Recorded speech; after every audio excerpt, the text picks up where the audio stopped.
سب سے پہلا تقاضا پیغام پاکستان اور استحکام پاکستان اور تاریخ کے سبق کا یہ ہے کہ دو قومی نظریے کا باقاعدہ وجود، اور دو قومی نظریہ یہی تھا کہ مسلمان اور ہندو جو ہیں وہ ثقافتی، مذہبی،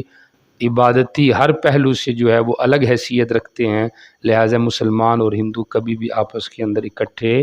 نہیں گزارا کر سکتے۔ چنانچہ آج انڈیا کے اندر جو ہے وہ بابری مسجد کی جگہ رام مندر کا قیام اور گجرات کے مسلمانوں کا اوپر بار بار ظلم کرنا، یہ سارا کا سارا بتا رہا ہے کہ دو قومی نظریے کا جو وجود تھا یا نعرہ تھا یہ بالکل درست تھا۔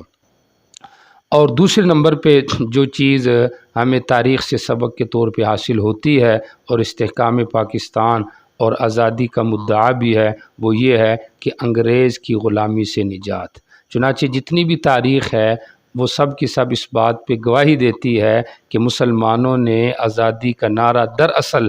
سلطنت برطانیہ اور انگریز کی غلامی سے آزادی حاصل کرنے کے لیے انہوں نے نعرہ لگایا تھا، اور وہ یہی نعرہ تھا کہ ہم کسی کو اپنے اوپر کسی کا غلام بننا اور کسی کو اپنے اوپر حاکم بنانا، اس کو ہم کبھی درست نہیں سمجھ سکتے۔ چنانچہ آج کے دور میں آپ دیکھیں کہ فلسطین پہ جو ظلم ہو رہا ہے، جو افغانستان پہ جو ظلم کیا گیا ہے، عراق پہ جو ظلم ہو رہا ہے، اس کے علاوہ مختلف جگہوں پہ اور خود پاکستان کے اندر جو بیرونی مداخلت ہے اور گوانتانامو جیل کے جو معاملات ہیں، یہ سارے بتا رہے ہیں اس بات کو کہ مسلمانوں کا اس وقت کا جو نظریہ تھا کہ انگریز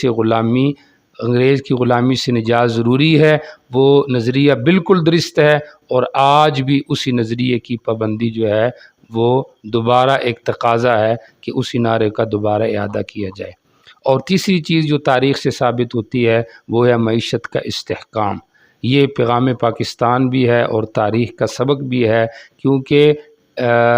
انگریز اور بیرونی مداخلت اس خطے کے اوپر وہ ہمیشہ تجارت کے نام پر ہوئی ہے۔ انہوں نے فیکٹریاں لگائی ہیں یہاں پہ آ کے، مسلمانوں کے اوپر آہستہ آہستہ وہ حکمران بن گئے۔ تو اس دور میں بھی یہ تقاضا ہے ملک پاکستان کا اور آزادی کا کہ یہاں کی معیشت اور مسلمانوں کی معیشت کو ہر اعتبار سے مضبوط کیا جائے، تاکہ یہ کسی کے غلام نہ رہیں، بلکہ جیسے یہ مذہبی طور پہ آزاد ہیں، ایسے یہ معاشی اور سیاسی ہر پہلو کے اوپر جو ہے وہ یہ آزاد جو ہے وہ زندگی گزارے۔